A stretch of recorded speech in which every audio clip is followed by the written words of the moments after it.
Hi, welcome to Infusion Health, the podcast. I'm comedian Chris Patrick, a.k.a. self-proclaimed power man. And I'm here with my co-host and significant other, Rach. Hey, guys. Now, Rach, it's been a while since we've done a show. We've been very busy. Yeah, we've been very busy. And unfortunately, I had a death in the family. My cousin Delon from Petaluma, California, she passed away. So I had to fly out to California a couple weeks ago. And that was hard. And we also had we went on vacation, a small vacation, and we're gonna have a busy summer too. So we're just fitting them in as we can. So yeah. But this week we have Kathleen Flanagan. She's calling from where we came from. Yeah, Colorado. Colorado. Yeah, we love Colorado. We love driving through Colorado. And we're talking today with her. Now, she's a transformational coach. She also a TV show host. And we're talking today about love to find the thing you live to find the thing you love. Okay. And she's going to talk to us about how to find the thing you love, that thing that's, was it that thing that you have inside you or whatever? That dream, that hope, that wish that nobody moves forward to, and how to start moving forward toward it. It's going to be an interesting show, so I'll just bring her on. Absolutely. Kathleen, welcome to the show. Well, thank you so much for having me. Yeah, no problem. So you've done a lot of things. And you're also a transformational coach. Tell us a little bit about you, how you got started, where you got started, and how did you find the thing you love? Well, it all started. I'm a very psychic, intuitive person, and I did not know that to the degree that I know it today. And when I was 16 years old, I was very suicidal. I was depressed. I didn't want to live. Why? I figured why? Why was because that? Because if I had my parents' life, I would rather be dead. Okay, and what would they would just go to work? It was a very dysfunctional family. There was a lot of abuse in there, even though I don't remember a lot of the abuse, but I do remember enough of it. Mm-hmm. And it was just, my mother had a lot told me that I was very selfish and inconsiderate because I wanted to be a dancer, and it was like, there's too many mouths to feed. There's too much this, and how dare you ask for anything? So those were limiting beliefs coming in. Sorry, Kathleen. Before we going forward with the show, you told me you were a family of 7. So that kind of makes sense that she's like, well, you're not really thinking about the family and what she had thought of for you in your future instead of what you really wanted to go for, right? Correct. Because I was the oldest. And, you're a little kid. You don't think about anything because as little children, we just know what we want to do and we just ask for it because that's what we just seem to know to do is just ask. And that's what we're supposed to do in life anyways, is ask. Mm-hmm. And because the worst anybody can do is say no, but there was no positive reinforcement on that. And I remember when my sister, she was the 4th in line, she went into dance lessons, and of course, that really just crushed me. And I remember asking my mom, well, why can't I take dance because Kelly can? And she said, well, because Kelly waddles like a duck. And I'm like, what does that have to do with anything?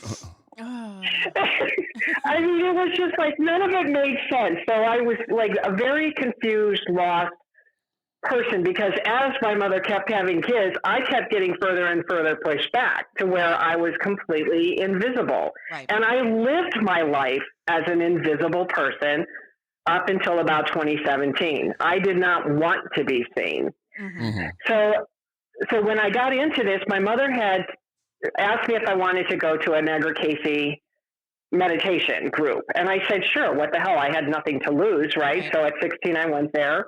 And we did a meditation, and I couldn't believe what I was experiencing because it was like, at the time, I thought it was God. I later learned, like 40, 50 years later, it was the Archangel Michael. Mm-hmm. But I got this rod and staff presented to me and said, you're going to change the world. And I just said, you're insane. I'm not doing this. You got the wrong person. Right. What did I know at 16, right? Right. Mm-hmm. And they're like, no, you can do this. And I'm just like, oh, okay, if you say so, but you're crazy. And I'm going to show you, I'm going to let you down because that is what I did to get people to leave me alone. Right. I knew how to get people to stay away from me Well, because I had gotten so used to being alone. Yeah, that's what I was going to say. 16 years of being pushed in the corner. Right. And so I have this angelic being telling me I'm going to change the world. Is like, oh, you are so on drugs. And, that's where I went. But I said, okay, so I actually took the rod and the staff at that time. And then I ended up in a drug rehab the next year because I was very suicidal, and my parents knew that I was going to die because I was going down that road. Yeah. I was down and determined I was going to die. And, so that changed my life to where I started having a little bit of hope. Mm-hmm. I still didn't understand a lot of things. I was very dysfunctional in my thinking. There was a lot of neuroses with me because my father was neurotic, and so was my mother, actually. And so I had to break through a lot of those neuroses.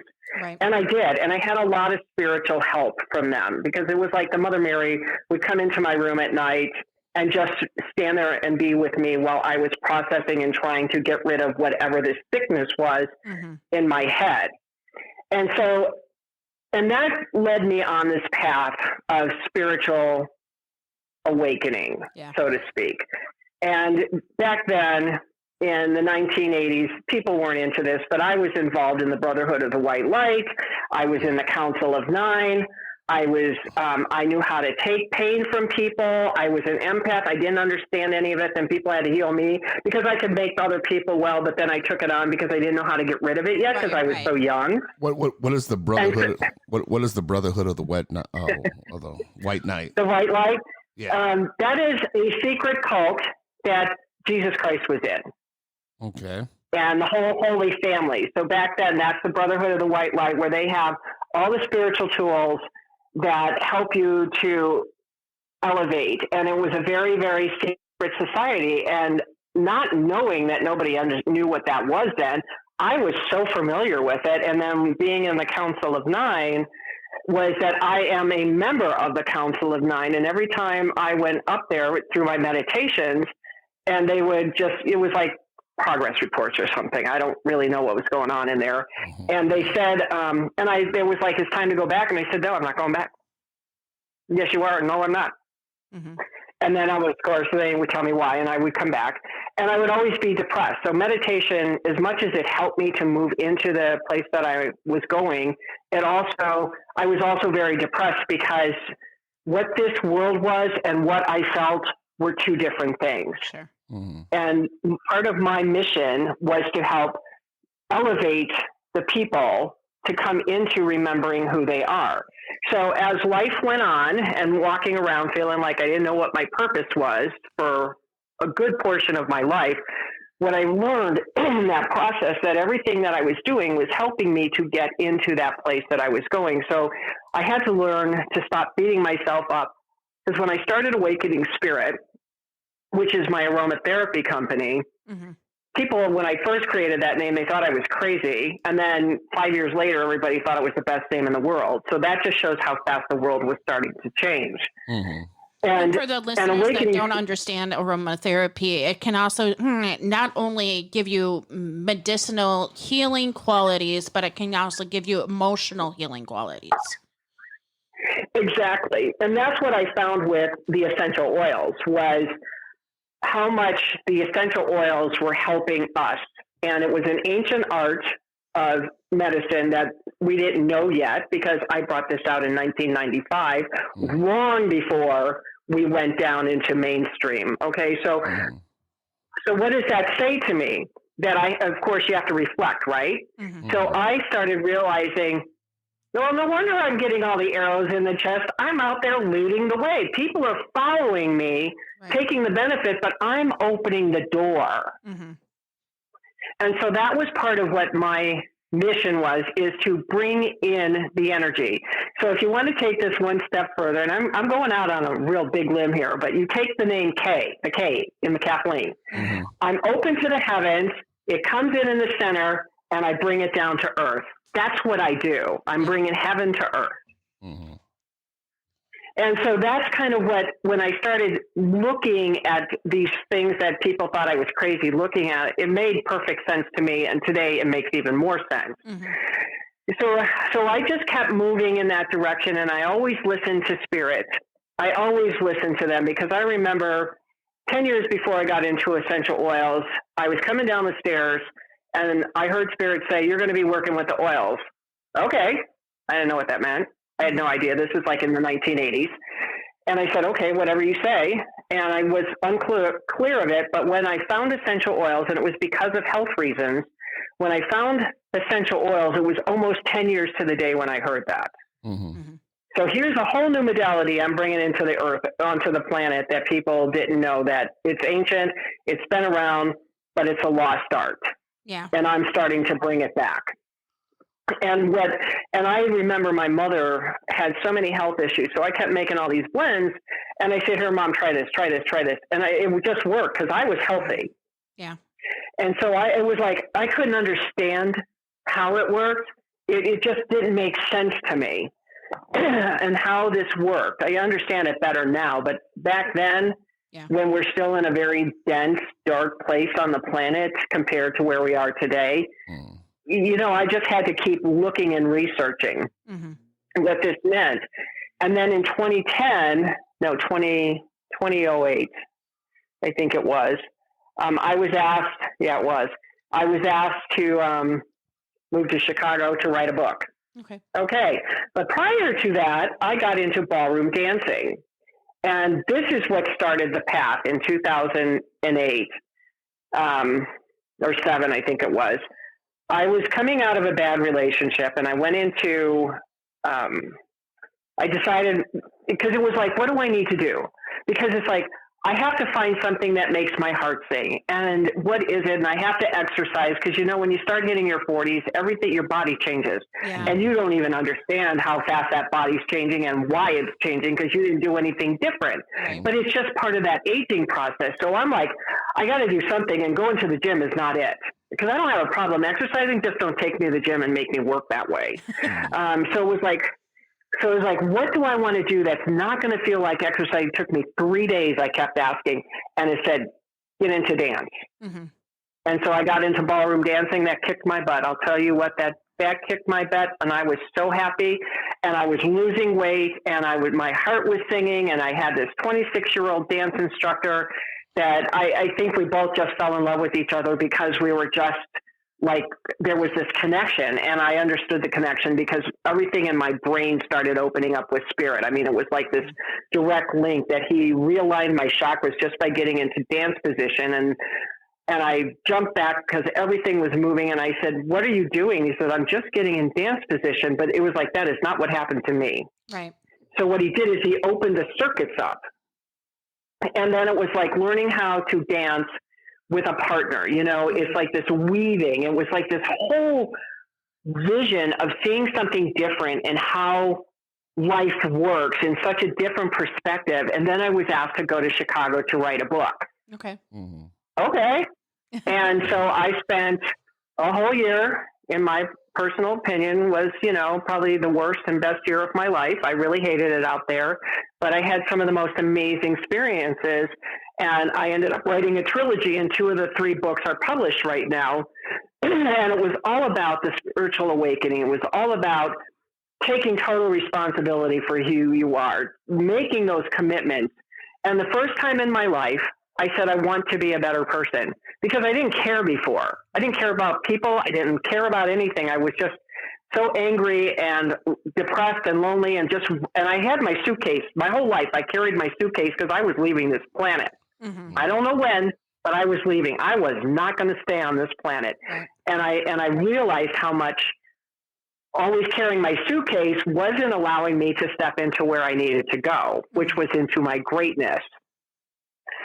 So, and then I met this man, and it was like he had been nothing like any other man I had ever been in my life. And it was like, I just want to be a better person, because for the first time, I didn't want to throw somebody away. I didn't want to be the nasty, bitchy person that I can be at times and throw them away, or think I didn't deserve it. It was like I wanted to know what this felt like, and opening my heart, scary, scary, scary. Oh, that was the scariest thing I think I ever did in my life, was open that heart.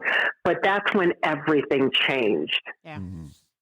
because I was doing what I loved. I mean, I was writing a book. I always knew I was going to write a book, but I thought they were, again, crazy. And here I am writing a book. Right. And, well, 3. And, so it was all about what I went through in that year. This is what Christ went through. This is what Krishna went through, and Buddha, and all of them. Mm-hmm. All the great masters went through this process. Right. And it is not a fun process because you're going into the dark night of the soul. You're going into the dark recesses of your being. Mm-hmm. You're remembering who you are. And when you remember who you are, it's bringing the light into those dark recesses. But it took that I wanted to be a better person. And I was committed to that. I think it also has to deal with, and what I'm seeing is you, just like the other spiritual leaders, had not just outside influences saying you're crazy, but inside you're being born in a certain way. And then you have to finally release it and say, but I know my truth. Right. And that's exactly what was happening for me, which was like, who am I? And what is it that I think? Because I was, it was like my mother was trying to make me a mini me of her. Mm-hmm. Is what it felt like. And I remember I called her on her birthday, and she didn't know I had moved to Chicago yet. I hadn't told anybody. I just left. And I thought she's going to be really proud of me because I finally put my big girl panties on. Right.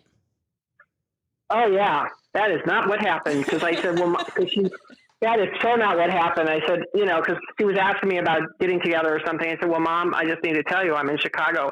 And she got so mad at me. And she said, well, you're just whatever. I don't remember what she said, and hung up the phone on me. Mm. And I'm like, well, that went well. Okay, then.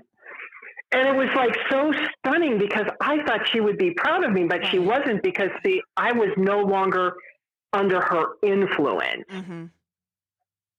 because she knew how to manipulate me very well. She did a very great job of manipulating me, and I had to start seeing that. And then I started taking that one step further about, well, I know she said my dad is this kind of person, and I know what my dad is, but maybe my dad is, this partly because of my mother, but then I found out that my father was molested by my grandmother.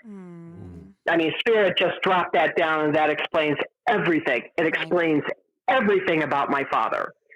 But see, it took a lifetime for me to hear that truth because that's a hard truth to take. Yeah. Yeah. Because I'm like, why is my dad like this? Why does he hate women so much? Well, now I know why. Right. And the only reason I found it is because my sister was saying, well, Gloria's second wife, she got off her meds because she couldn't deal with my dad anymore. And Grandma made her stay with him. And I said, oh my God, that's when dad was molested by Grandma. Everything about my grandmother made sense now too. I mean, it was like all these answers were coming. Mm-hmm. And I had forgiven my father, and now it's like there's even more compassion, but I don't have anything to do with my father. He's still alive, and I can't. I just can't. And it's all okay because I also, in this process, was learning boundaries. Yeah. Because that was another thing, because the Archangel Ariel I was working with, and she told us that, we are such a boundaryless society, and we really need to establish those boundaries within ourselves for us to have the lives that we want, because we still have to take care of us. We don't need to be yes people, or if I say no, you're going to dislike me. Well, if you don't like me, then that's your problem. Right. Yeah. I don't have to be a yes person for you. And these were things that I was starting to see. And there was a lot of anger because I realized how much I had been manipulated. Mm-hmm. And I also saw how much I had been lied to in my life. I was lied to, and I was angry when that came out. And it was like, but it's okay. It's all okay because this was part of the journey that I had to go through. I had to see through the lies because I knew the truth of me, but I didn't believe the truth of me. Right. So I had to find that belief. And because I was just following Spirit, trusting that inner quiet voice, and just trusting that and just doing whatever they said, it's like, am I ever going to make money? Am I ever going to do this? And it's like, you're taken care of, which is true. I am. Yeah. And I had to learn to stop comparing myself to my neighbors or friends or whatever, because I'm not them. And I also realized when I was in Chicago that nobody can do what I do. Nobody. Right. And the reason I'm here is because I am so desperately needed to do what I'm doing. Whatever that big picture is, I'm desperately needed. And I also know who I am. I watch those wings unfurl. I watch the height of me. When my mother died, I saw a lot of things. The death experience, that's a lot different than people realize. And that I'm not going to share right now. Yeah. Because of just what I saw.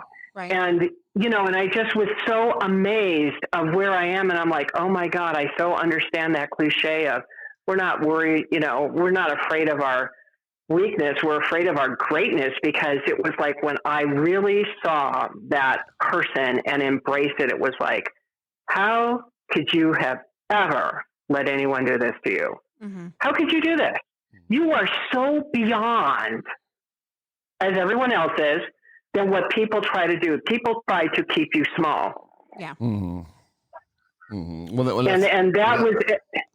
Well, that's kind of the thing with we got our oldest daughter.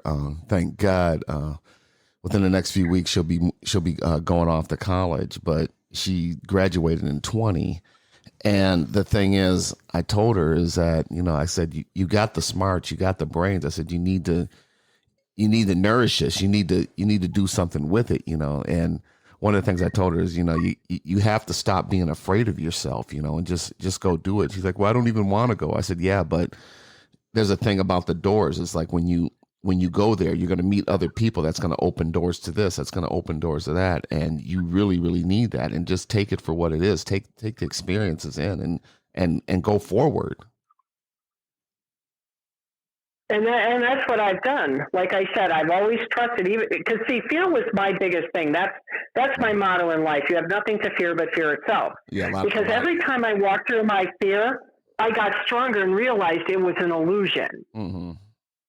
But when you're young, you don't know. But there was also that adventurous spirit that I had.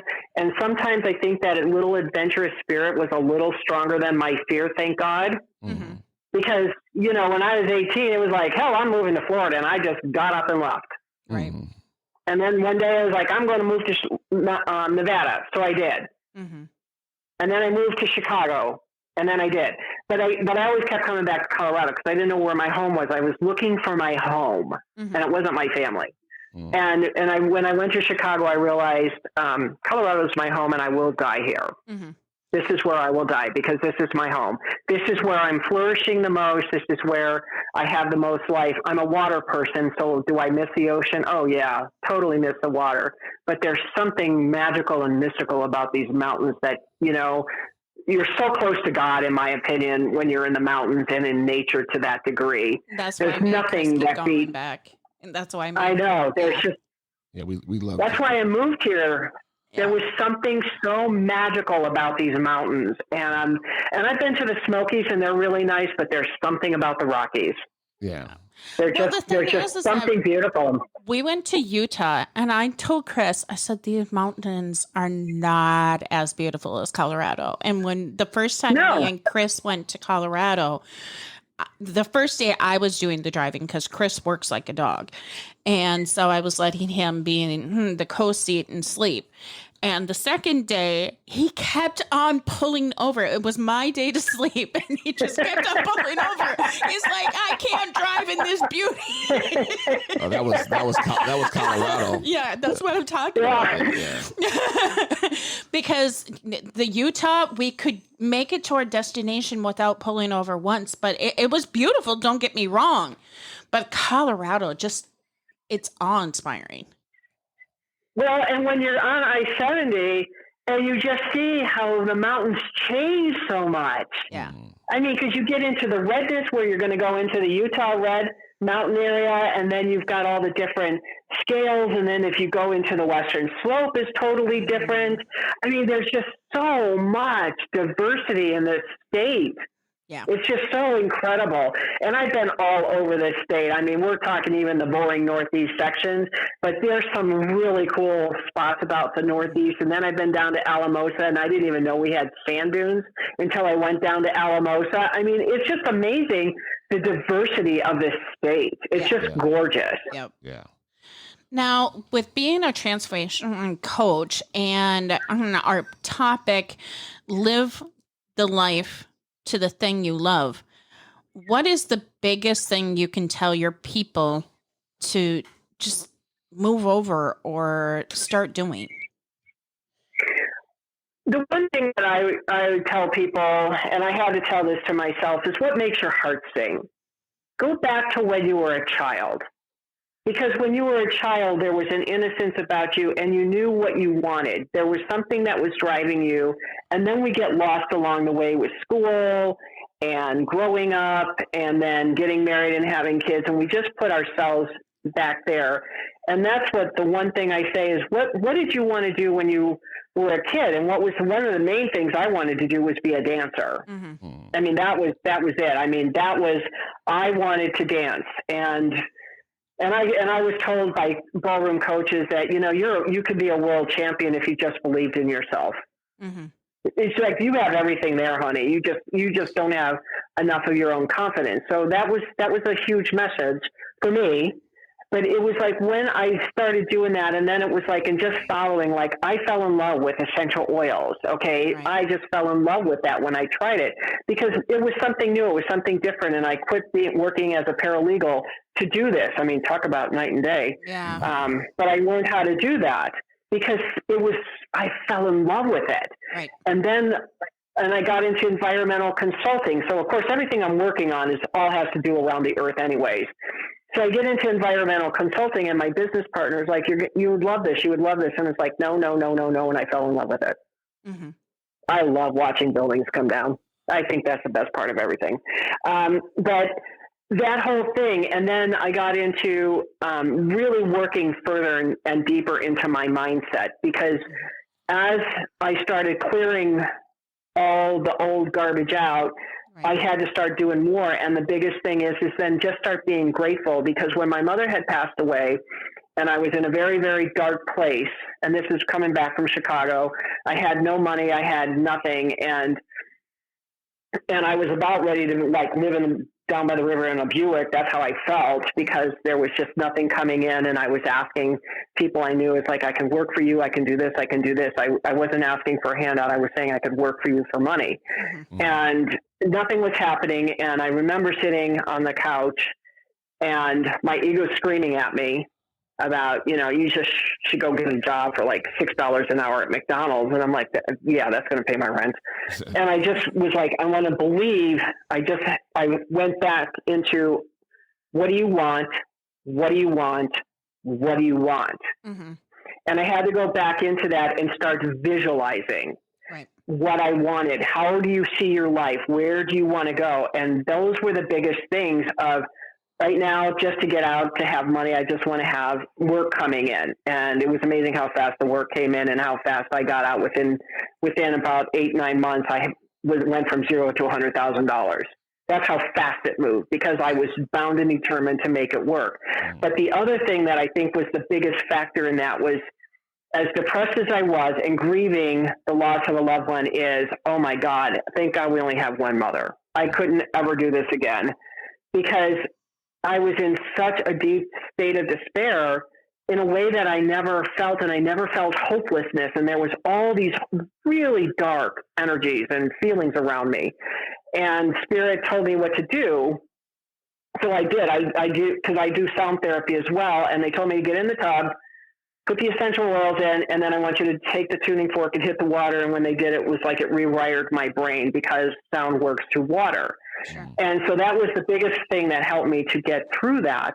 But the other part was that I was just grateful, and I would just drive around and be like, thank you that I'm back in Colorado, because I wasn't in Chicago anymore. Yeah. And it was thank you for that. And then it's thank you for the blue sky. And then thank you for this. And then I found a dance place so I could get back into that. And it was like, all I did was, it was just thank you that I have a roof over my head, and thank you that a friend lent me some money. And I told her I would have her paid back in a year, and that's exactly what I had done. I mean, it was just, all I kept saying was, thank you for this, thank you for this, thank you for this. I mean, little things. It wasn't, thank you that I got a new house or a new car. It was, thank you that I have food in my refrigerator today. Because yesterday I didn't have food in my refrigerator. You know what I mean? Mm-hmm. Yeah. And it was like, and those were the things, because we take so much for granted, and was like, thank you for my health, because most people would be very sick by the time they were done with themselves. Yeah. Mm-hmm. I'm being depressed. And I was like, no, I'm not going to lose my health because of this. So thank you for my health. Thank you, body, for taking such good care of me. Right. And it was like all of those things just kept compounding. And because of that, things were just starting to move and move and move. And then it was like, oh, I'm going to finally buy my first house on my own. I don't need a man to buy a house. Well, that's a concept. Thank you. I appreciate that. Well, for women, that's a hard thing to do. It is. It is. And so taking yourself out of that and saying, okay, but I'm a person. I'm not just a woman. I'm a person, and I can do this for myself. And I can allow myself to have this. And I think exactly what you're talking about is exactly what we learn at church, me and Chris, which is ask the Creator, accept the gifts, and then say thank you. Right, because how many of us don't receive? We give and we give and we give. Well, you're never going to receive. You have to receive it. The law is giving and receiving. Mm-hmm. And that was one of the biggest things when I was in Chicago, was that, and I remember Ariel telling me this, and I hear her saying it now. Well, we had to teach you how to learn how to receive. Yeah. Yep. Because this was a group of people that I barely knew that were there and supported me. If I was here in Colorado, I'd probably be kicked to the curb. Mm-hmm. But these people just accepted me, and I just received it. And then they had to learn how to trust when I've had my boundaries up, where it was like, she's trying to protect you with the darkness that's around her. Cause I was dealing with evil too there. And it was like, she's trying to protect you. So back off and leave her alone. Psychics were telling some of these people to leave me alone and quit judging her, and that was the part that was, I had to, and I was so confident in where I was in my stillness. And it was like, can I bring all of this back to Colorado? Can I do this? Because being in Chicago and out of your environment is one thing, but when you go back home, so to speak, do you have the strength to move forward? Because a lot of times people don't. Yeah. They just go right back into their old habits. Mm-hmm. Oh no, not this girl. No, I was determined I was going to keep moving forward. And then in 2017, they asked me to, Spirit asked me to come out. And I'm like, oh, really? And it's like, it's not going to be like it is. You're not going to die this time. You need to come out. And it's like, and I fought it. I was doing everything to come out. Mm-hmm. I created so many programs and stuff, but I was really fighting and resisting it, but I was doing it. I was terrified. I was actually terrified. And then I had a water loss in my house. And then we bought an office condo, and I had one of the movers decided to send me an illicit picture, and I had to file charges against him. And that was the hardest thing I ever did. And I had to face him in court. And thank God I had the best judge on the planet. I have never met a judge like this man was. And thank God for him, because if it wasn't for that man, I don't know how much I would have recovered. Right. Or healed from that. And I understand why women don't take their perpetrators to court. But this man was so good and understood everything. And it was just like, and that morning I woke up at 3:00 in the morning, and there was this undulating energy just flowing down of all the healing and all the transformation I did for women and abused kids and any of these. It was just like, I just washed so much away. And that was such a huge empowerment. And yeah, I did, videos about this, and there was still a lot of anger because, I was still integrating. And I just my attitude is, women, you got to do it. I mean, this is where you find your empowerment. Right. This is where you find a voice. And thank God I had a judge who believed in women and believed that child abuse is the worst thing you could do to somebody. And even though this little 20-year-old twit who thinks that I wanted to see these pictures, and then trying to say that I encourage this. I'm like, are you kidding me? Right. I mean, it was like, are you kidding me? Yeah. And the judge knew all this. And the whole thing was, is that he preyed on women is what he did. He said, well, she's damaged. And I'm like, I'm not damaged. But see, in his mind, I was damaged. So that meant he can go out and prey on people. And I had told the judge, because the judge made sure the courtroom was cleared. So it was just us and nobody had to hear any of this. And I said, I wanted to help him, and I wanted him to save his life. He chose differently, because now he's a pedophile, and he had the opportunity to lose that title, but he chose not to. But I told the judge, I said, if he's doing this to me, who says he's not going to go younger and younger to teenagers to little kids? Yeah. And I said, and that's what I'm trying to stop, is that he stops now before he goes after underage girls.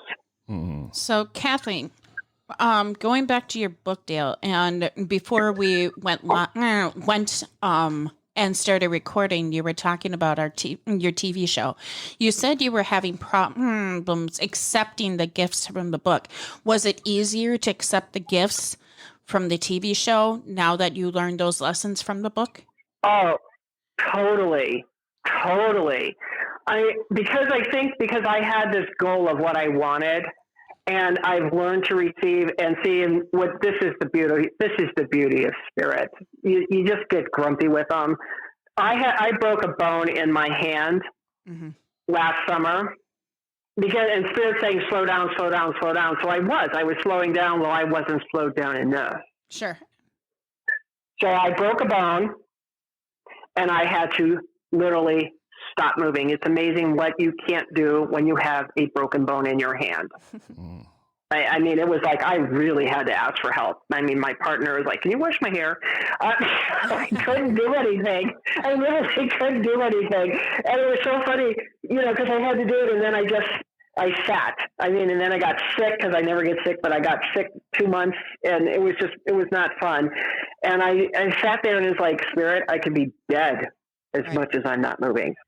But the whole point was, is I still kept my mindset. I was like walking. So I wanted to make sure I didn't get depressed, because this was very depressing. And I was like, no, I'm not going to do this. I'm going to keep my mind moving. I'm going to keep something going. What is it that I want? And it was like, I want to get on stage, but then I had to look at not getting on stage and dealing with the airport. And then I get this email that comes across and says, we're interested in having you as a talk host show. Can you call us? And I'm like, I never answer emails like that, ever. But something said, this sounds interesting. So I was intrigued, and I called back, and I didn't make the decision right away. I took over the weekend, and I said, yes, I'm going to do it.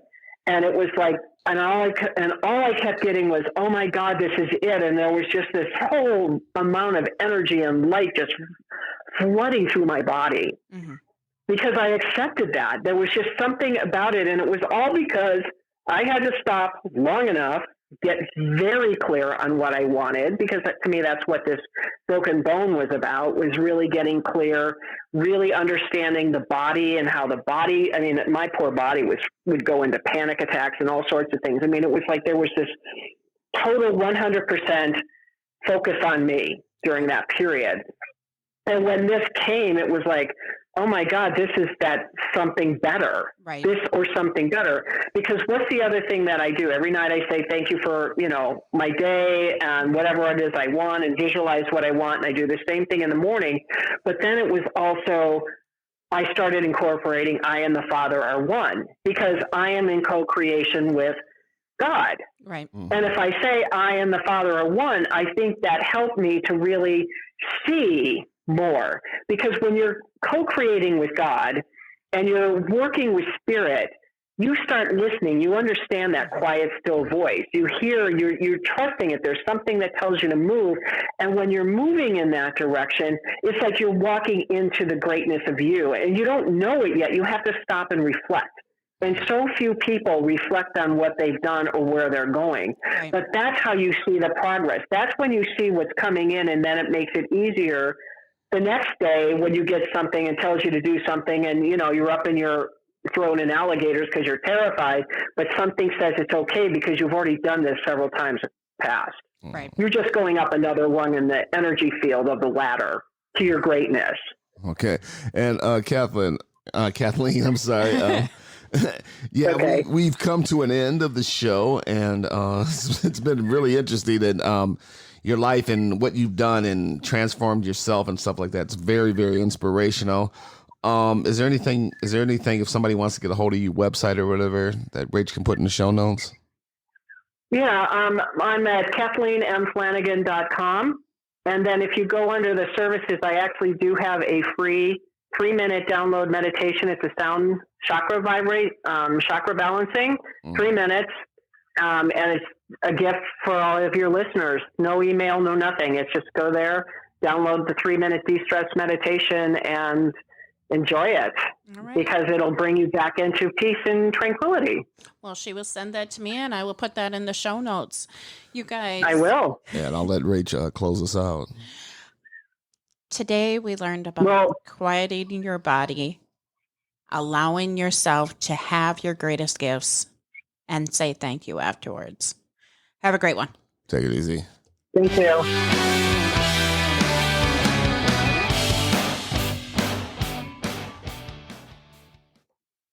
And we're clear.